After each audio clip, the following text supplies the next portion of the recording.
Hey guys, it's Missy from Graceful Little Honeybee, and today I'm going to share with you how to build an old-fashioned frugal pantry. And I have a whole blog post on this, and I will leave a link to that below. So, if there is one thing that generations past knew how to do, it was to feed their families wholesome, filling meals on a small budget because it was a necessity to live.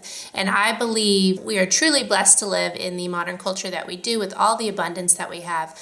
But I believe that we can learn a lot from generations past in saving money and eating simply and actually being healthier. So I'm going to teach you how to fill your pantry with frugal, wholesome, filling ingredients. So the first thing that you need to do is stock the basics. So you always want to keep on hand things like flour and sugar and coffee and beans and rice and those filling cheap ingredients that don't cost much and that will store well. The second thing that you need to know how to do is to cook from scratch. So I love convenience food just as much as the next person, and I do use it occasionally. However, every time you cook from scratch, you're saving money and you're creating a way better tasting product for your family, and you are actually making a healthier product for your family.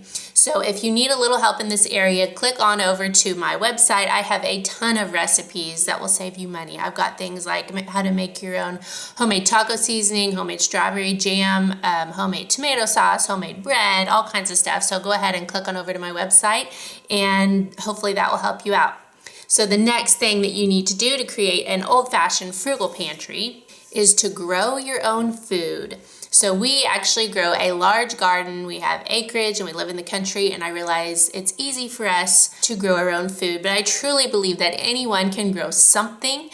Even if you live in the city or in an apartment, you can have several pots on your patio. You can grow basil in your window.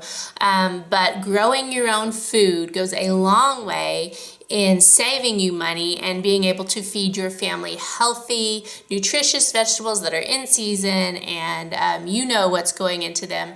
And the next thing is to know how to preserve what you are growing. So if you are growing a ton of tomatoes but you have no idea what to do with them, then that isn't saving you any money. So you need to learn how to can, how to dehydrate, how to freeze safely all of these items that you're growing. And I have several ways to preserve garden produce on my website. On the Old Fashioned Frugal Pantry post, if you want to click on over, I can teach you how to freeze peppers, how to freeze blueberries, how to make tomato sauce and jam, how to dehydrate apples and peppers and all kinds of things. So click on over to that for those tutorials.